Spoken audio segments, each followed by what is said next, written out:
अस्सलाम वालेकुम जी। तो बच्चों, चैप्टर नंबर 3 हमारा चल रहा है और एक्सरसाइज 3.5 हम डिस्कस कर रहे हैं। प्रीवियस लेक्चर में आप लोगों ने 3.5 के क्वेश्चन नंबर 1 to 12 तक का पोर्शन देखा था और उसमें मैंने आप लोगों को ये बात बड़ी क्लियर की थी कि हमारे पास 3.5 में सारा चैप्टर नंबर 5 जो फर्स्ट ईयर का है पार्शियल फ्रैक्शन का, वो इस्तेमाल होना है। तो मैंने कल भी आप लोगों को ताकीद की थी कि आप लोग कोशिश कीजिए कि फ़र्स्ट ईयर का जो चैप्टर नंबर 5 था पार्शियल फ्रैक्शन का, उसके ज़रा रूल्स जो है वो रिवाइज़ कर लें। ये नहीं मैं कह रहा कि पूरा चैप्टर आप बाय हैंड करें, तो वो तो एक हेक्टिक सिचुएशन हो जाएगी। तो आप जस्ट उसके रूल्स जो हैं वो थोड़े से रिकॉल कर लीजिए ताकि आपको 3.5 करने में आसानी हो सके। तो डियर स्टूडेंट्स, कल आप लोगों ने देखा था कि हम लोगों ने पार्शियल फ्रैक्शन का पहला केस सॉल्व किया था जिसमें हमने एक ही फार्मूला यूज़ किया था और वो कौन सा था? डिनोमिनेटर में फंक्शन, न्यूमरेटर में डेरिवेटिव। तो ऐसा अगर सिचुएशन बने तो हम क्या लिखते थे? Log natural F of x लिखते थे। तो डियर स्टूडेंट्स, क्वेश्चन नंबर 1 से लेके क्वेश्चन नंबर 11 तक आपका केस नंबर 1 था। तो बच्चों, आज हम डिस्कस कर रहे हैं केस नंबर 2, जिसमें हमारे पास क्वेश्चन नंबर 11 से लेकर क्वेश्चन नंबर 17 तक केस नंबर 2 बनेगा। ठीक है जी। तो केस नंबर 2 क्या था पार्शियल फ्रैक्शन का? अगर आप थोड़ा सा रिकॉल करें और फर्स्ट ईयर की 5.2 को गौर करें तो वो ये था कि उसमें फैक्टर लीनियर था और रिपीटेड था। जी जनाब। तो देखिए, मेरे पास क्वेश्चन जब मैं सॉल्व करूंगा तो आपको हर चीज़ बिल्कुल क्लियर हो जाएगी, याद आ जाएगा सारा कुछ, क्योंकि आप माशाल्लाह पढ़ने वाले बच्चे हैं तो आप लोगों को चीज़ें याद आ जाएंगी। तो चैप्टर नंबर 3 है बच्चों, एक्सरसाइज 3.5 है और क्वेश्चन नंबर 12 से मैं अभी शुरू करने जा रहा हूं। तो इस लेक्चर में हमने केस नंबर 2 जो है वो डिस्कस करना है। ठीक है, तो केस नंबर 2 के क्वेश्चन 12 से लेकर यहाँ पे मैं लिख देता हूँ, क्वेश्चन नंबर 12 से लेकर क्वेश्चन नंबर 17 तक केस नंबर 2 है। तो डियर स्टूडेंट्स, क्वेश्चन नंबर 12 मेरे पास ये लिखा हुआ है 4 plus 7x divided by 1 plus x whole square into 2 plus 3x dx। तो बच्चों, इस पॉइंट को आप लोगों ने ज़हन नशीन करना है कि यहाँ पे ये होल पावर, ये x की पावर 1 है, होल पावर 1 है। तो ये हमारे पास केस हो गया डियर स्टूडेंट्स 1। और इसी तरीके से ये हमारे पास x की पावर 1 है, होल पावर 2 है, तो ये रिपीटेड फैक्टर हो गया। तो इसलिए ये केस नंबर क्या होगा? 2 होगा। जी जनाब, बात समझ आ गई होगी आपको कि ये हमारे पास पार्शियल फ्रैक्शन का पहला केस है और ये पार्शियल फ्रैक्शन का दूसरा केस है।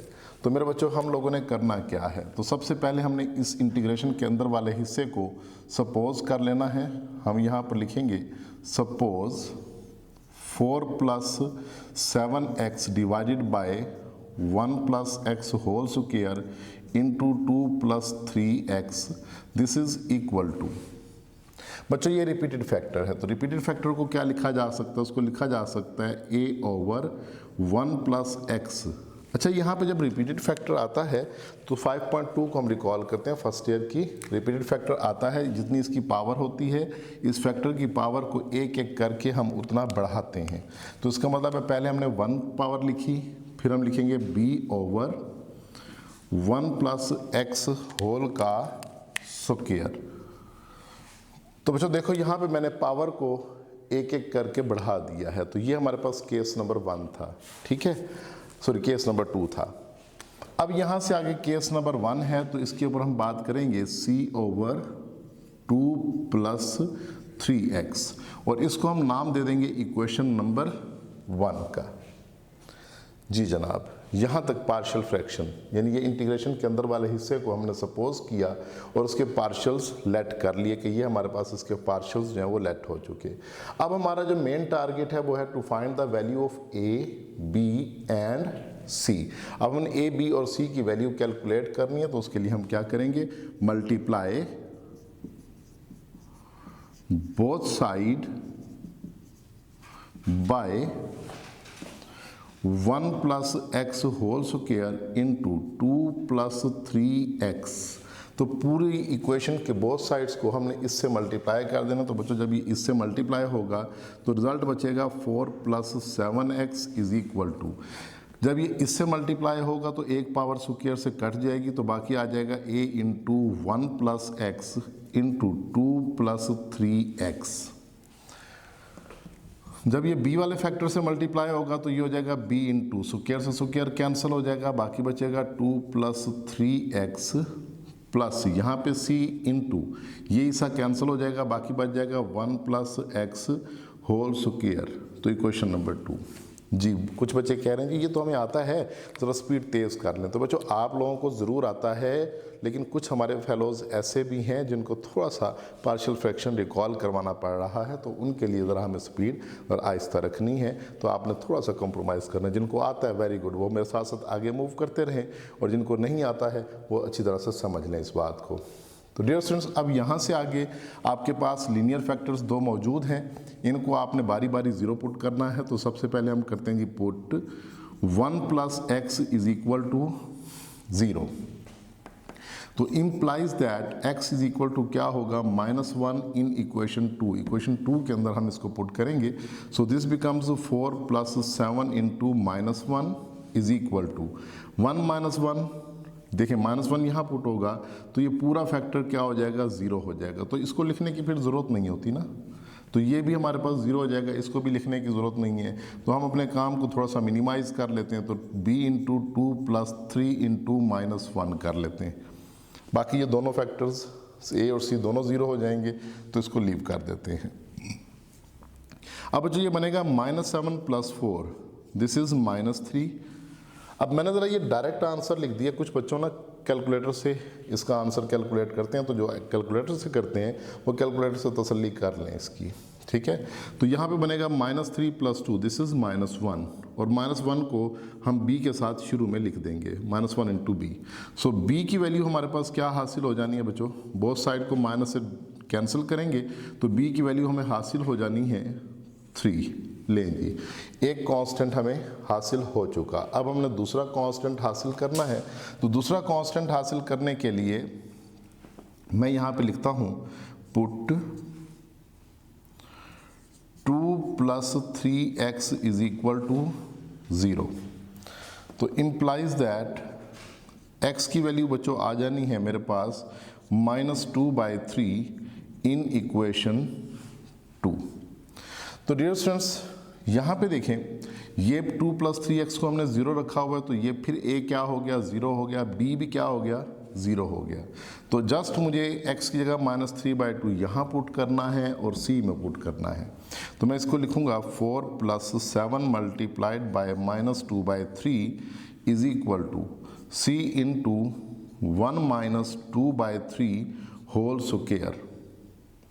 सिंप्लीफाई करेंगे, 4 - 7 2s are 14 / 3 = c × एलसीएम यहाँ पर लेना शुरू कर दें, 3 - 2/3 होल स्क्वायर। बच्चों यहाँ पे मैंने ना एलसीएम लिया है, इस 1 के नीचे कुछ नहीं है तो 1 होगा और इसका एलसीएम क्या आएगा, 3 आएगा।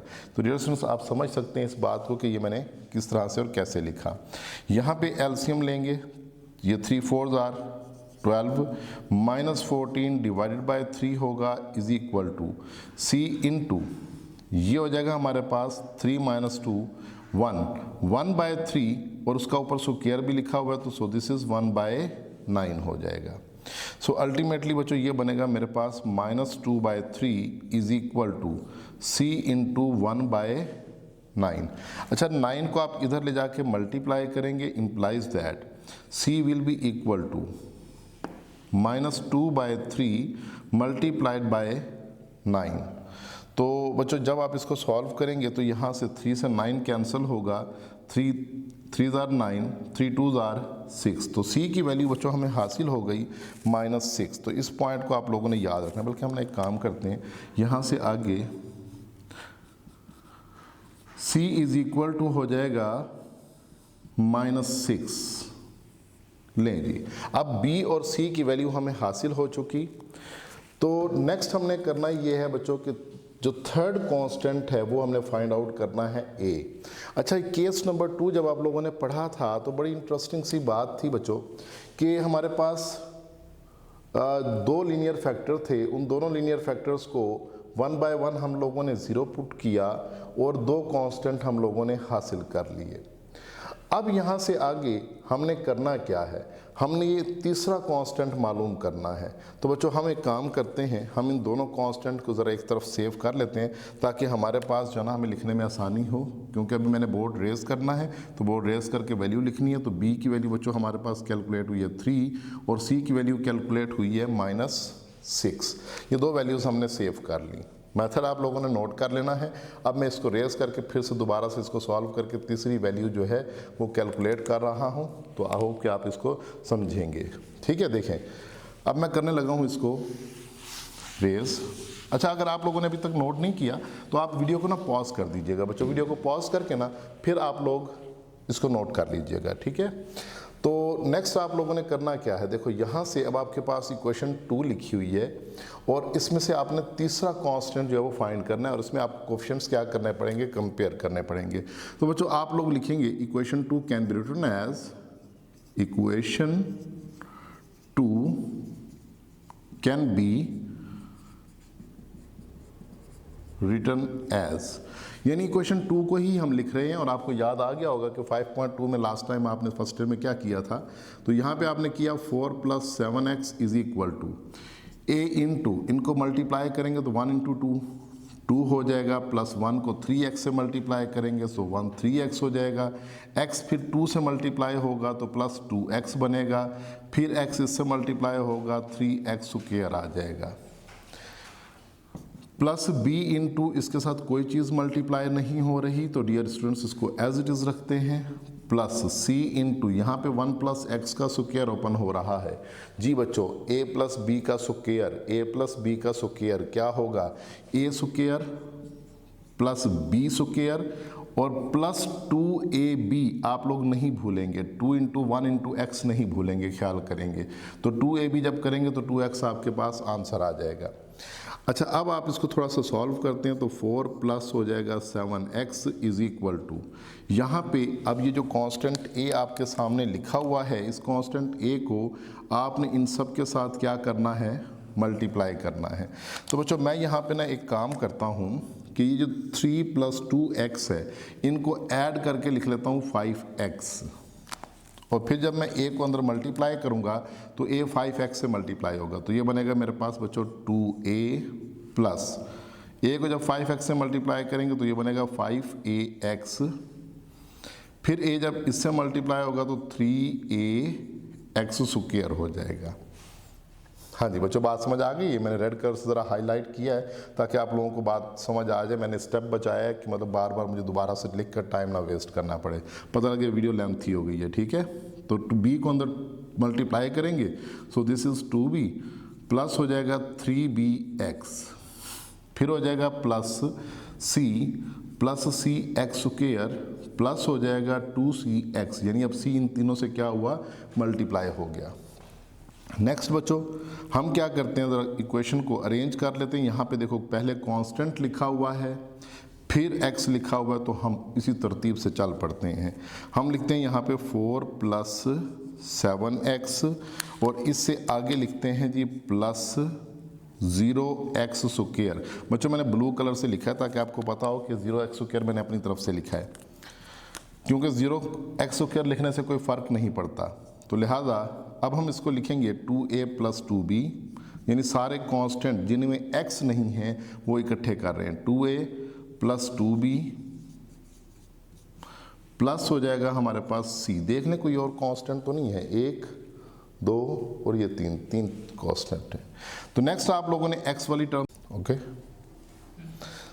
तो बच्चों हमने x का कोएफिशिएंट x के कोएफिशिएंट के साथ कंपेयर करना है, मतलब 5a + 3b + 2c will be equal to 7। Next हो जाएगा हमारे पास 3a + c is equal to 0। तो बच्चों अब ये मेरे पास इक्वेशंस आ चुकी और अब मैंने इनमें से वैल्यूज़ कैलकुलेट करनी है। तो मेरे बच्चों देखो कितना आसान सा काम हो गया, बड़ा सिंपल सा काम हो गया। दो वैल्यूज़ हमारे पास मौजूद हैं और इनसे हम इस्तेमाल करके बाकी की वैल्यूज़ हासिल कर सकते हैं। देखो 3a, c की वैल्यू क्या है बच्चों, -6 है, शाबाश, तो 0 इक्वल टू हो गया। अब यहाँ से आगे होगा 3a इज़ इक्वल टू 6 और a की वैल्यू कितनी हो जाएगी हमारे पास, 2 हो जाएगी। तो बच्चों मुझे तो सिर्फ a चाहिए था ना, तो इसका मतलब है ये जो मैंने इक्वेशंस लिखी हैं इनके लिखने से और ना लिखने से मुझे कोई नुकसान नहीं है और कोई फ़ायदा नहीं है। अगर आप लेट सपोज ऐसे ही लिखते हो पेपर में और ये आप इस्तेमाल नहीं करते हो तो एग्ज़ामिनर को कोई ऑब्जेक्शन नहीं है, इस बात को जहन में रखिएगा। तो गर्ज़ ये कि जिस इक्वेशन से हमें वैल्यू हासिल हो रही है हमने उस इक्वेशन से बड़ी आसानी से वैल्यू हासिल कर ली। तो मेरे बच्चों अब यहाँ पे मैं लिख लेता हूँ कि a की वैल्यू भी मुझे मिल चुकी और a की वैल्यू कितनी आ चुकी, मेरे पास 2 आ चुकी। लो जी 3 वैल्यूज़ हमने कलेक्ट कर ली, a, b और c। अब मैं क्या करता हूँ, सारी इक्वेशन को रिमूव करता हूँ। आप लोग वीडियो को पॉज करके इसको नोट कीजिएगा।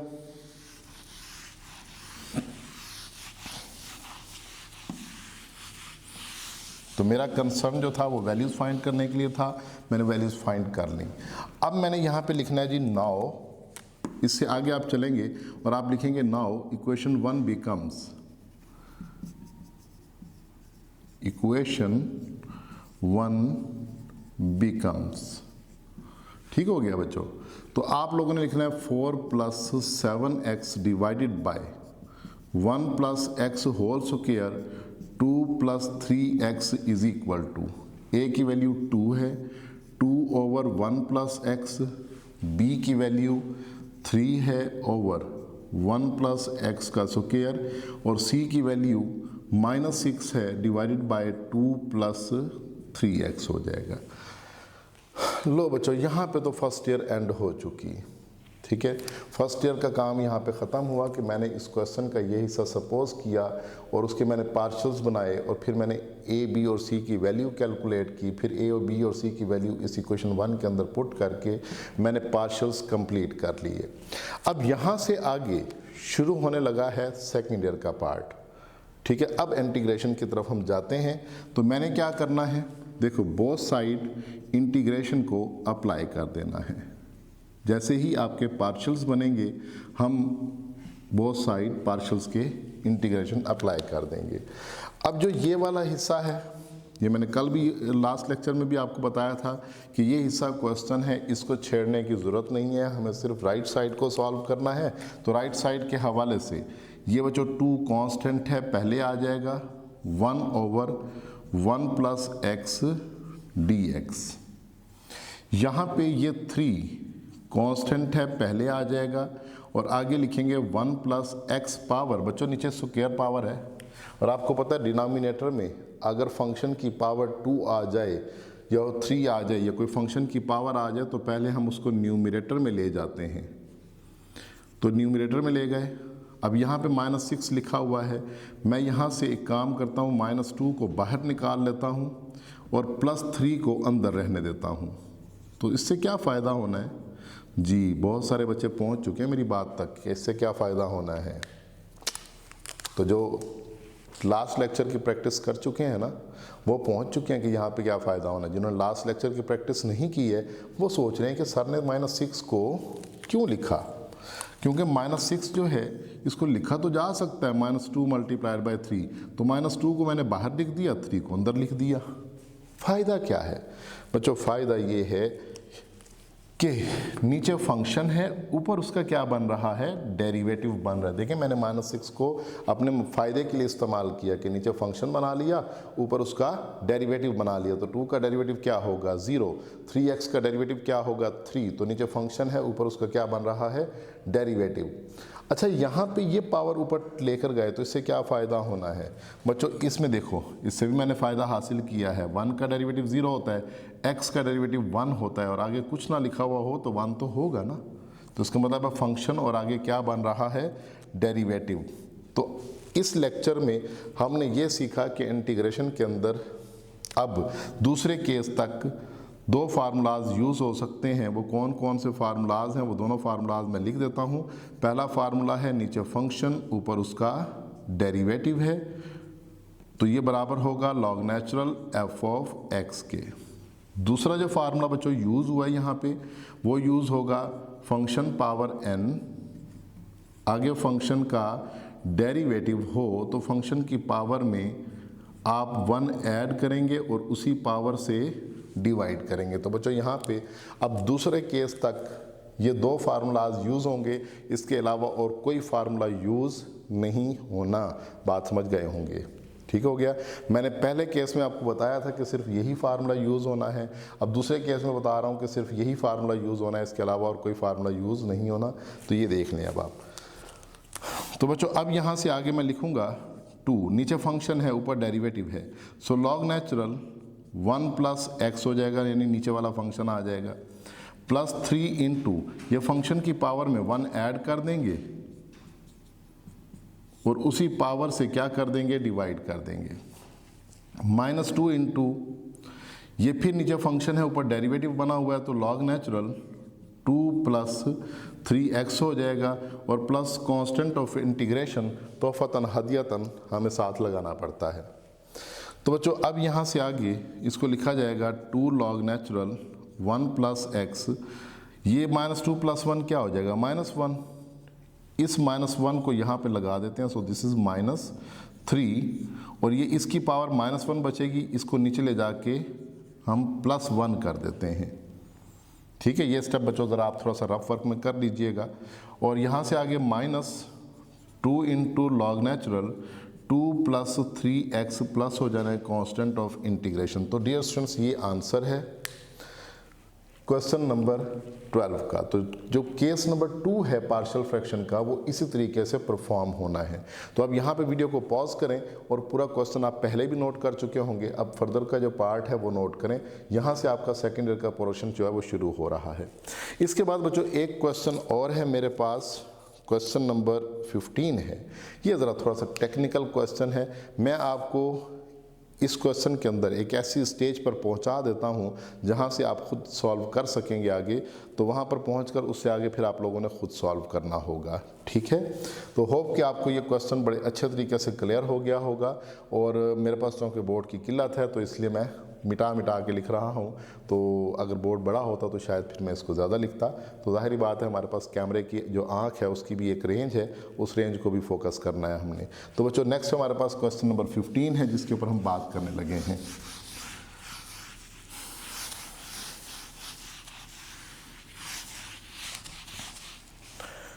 जी, क्वेश्चन नंबर 15 को डियर स्टूडेंट्स आप तवज्जो से देखेंगे। इसमें एक छोटी सी बात आनी है जो बड़ी नेसेसरी है। x प्लस 4 डिवाइडेड बाय, यहाँ पर लिखा हुआ है x cube minus 3x plus 4 dx। अच्छा बच्चों, यहाँ पे हमारे पास एक क्यूबिक इक्वेशन है और क्यूबिक इक्वेशन के हवाले से इस चीज़ को देखिएगा। अब हमने इसकी फैक्टराइजेशन करनी है, पहले इसके फैक्टर्स बनाने हैं। तो बच्चों मुझे ये क्वेश्चन बड़ा अच्छा लगा जब मैं ये लेक्चर प्लान कर रहा था कि मैंने इसमें क्या पढ़ाना है, तो मुझे ये क्वेश्चन क्लिक किया, एक नज़र मेरी इस क्वेश्चन पे गई, तो मुझे बड़ा अच्छा लगा कि ये क्वेश्चन बच्चों के साथ डिस्कस होना चाहिए, क्योंकि ये बड़ा टेक्निकल किस्म का क्वेश्चन था। बाकी क्वेश्चन आप लोगों को आते हैं, ठीक है, 12 से 17 तक आप बड़े आसानी से कर लेंगे। सिर्फ ये क्वेश्चन जो था इसने आपको डिस्टर्ब करना था, वो मैं करवा रहा हूँ, यानी हिंट दे रहा हूँ उसका। तो बच्चों इसमें क्यूबिकल इक्वेशन है, तो आपको इसकी सिंथेटिक डिवीजन करनी पड़ेगी। क्या करनी पड़ेगी? Synthetic division. जी जनाब, मैं 4.5 फर्स्ट ईयर की बात कर रहा हूँ, सिंथेटिक डिवीजन। तो सिंथेटिक डिवीजन में एक्स क्यूब का कोफिशिएंट आप पहले लिखेंगे। एक्स क्यूब का कोफिशिएंट कितना है जी? हमारे पास 1 है। फिर एक्स स्क्वायर का कोफिशिएंट क्या होगा? 0 होगा। मुझे लगता है कि शायद मैंने क्वेश्चन मिस्टेक की है, ये 3x स्क्वायर है, बिल्कुल ठीक है जी, ये -3x स्क्वायर है। तो यहाँ पे मेरे पास हो जाएगा एक्स स्क्वायर का कोफिशिएंट -3। फिर x वाली टर्म नहीं है, लेकिन आपको पता है कि सिंथेटिक डिवीजन में x वाली टर्म नहीं है, तो 0 लिखेंगे और फिर उसके बाद कांस्टेंट आएगा, राइट। तो बच्चों अब आप लोगों ने करना क्या है, इसका एक फैक्टर तलाश करने के लिए इसको डिवाइड करना है -1 से। अब फर्स्ट एज इट इज़ आ जाएगा, -1 को 1 से मल्टीप्लाई करेंगे -1 आएगा, और ये हो जाएगा हमारे पास -4, दोनों को ऐड करके फिर मल्टीप्लाई करके यहाँ पे लिखेंगे 4, ऐड करेंगे तो 4 आ जाएगा, -1 को 4 से मल्टीप्लाई करेंगे -4, रिमाइंडर क्या हो जाएगा 0। तो बच्चों इसमें x की एक वैल्यू तो हो गई -1, और बाकी की ये वाला जो हिस्सा है ये बन जाती है क्वाड्रेटिक इक्वेशन। आपको पता है कि यहाँ पे ये x³ है तो ये x² होगा, तो इस बात को लिखा जा सकता है x² -4x + 4, और डिप्रेस्ड इक्वेशन बनाने के लिए इसको 0 के बराबर रख लेंगे, यानी x² -4x + 4 = 0। तो बच्चों अब यहाँ से आगे आप लोगों ने इसके दो फैक्टर्स बनाने हैं, इसको इधर ले आएंगे तो ये हो जाएगा x + 1, और इसका स्क्वायर कंप्लीट कर लेंगे तो ये हो जाएगा x - 2 स्क्वायर, तो ये इसके फैक्टर्स बन जाएंगे। ठीक है, तो बच्चों अब यहाँ से आगे इसको डिप्रेस ना भी बनाए तो फैक्टर ही ढूंढना है, तो x - 2 का स्क्वायर लगा लें। तो बच्चों अब मेरे पास ये जो इक्वेशन है इसको लिखा जा सकता है x + 4 divided by x + 1 into x - 2 whole square dx। तो मेरे बच्चों उम्मीद है कि अब यहाँ से आगे आप सॉल्व कर लेंगे, फिर भी मैं आपको इसके पार्शियल बना देता हूँ। तो आप लिखेंगे यहाँ पे suppose x + 4 over x + 1 into x - 2 square is equal to a over x + 1 b over x - 2 power 1 हो जाएगी, c ओवर x - 2 पावर 2 हो जाएगी। इसको हम इक्वेशन नंबर 1 कह देंगे, और आगे प्रोसीजर वही है जो हमने लास्ट क्वेश्चन में डिस्कस किया, to find the values of a, b and c। फिर वो पुट करेंगे और उसके ऊपर जो जो फार्मूलाज यूज़ होने हैं, बल्कि जो जो क्या फार्मूलाज यूज़ होने हैं, वही दो फार्मूलाज यूज़ होने हैं जो मैंने लास्ट क्वेश्चन में लिखे हैं, इसमें भी वही दो फार्मूलाज ही यूज़ होने हैं। तो बच्चों ये हमारे पास केस 2 था, इसको आगे आपने खुद कंप्लीट करना है। अगर मैं कंप्लीट करूंगा तो वीडियो की लेंथ बहुत ज़्यादा हो जाएगी, तो लिहाजा अब यहाँ से आगे आप लोगों ने खुद करना है। क्वेश्चन नंबर 12 से 17 ये अब आपकी ज़िम्मेदारी है। तो इंशाल्लाह बच्चों नेक्स्ट लेक्चर में मैं आपको जो पार्शियल फ्रैक्शन का तीसरा केस है उसके बारे में थोड़ा सा बताऊँगा। वो डिस्कस करने के बाद इस एक्सरसाइज को हम तीसरे लेक्चर में कंप्लीट करेंगे। तो बच्चों ये आप लोगों ने तवज्जो से देखते रहना है। तब तक के लिए मैं आपसे इजाज़त चाहूँगा। अल्लाह हाफिज़।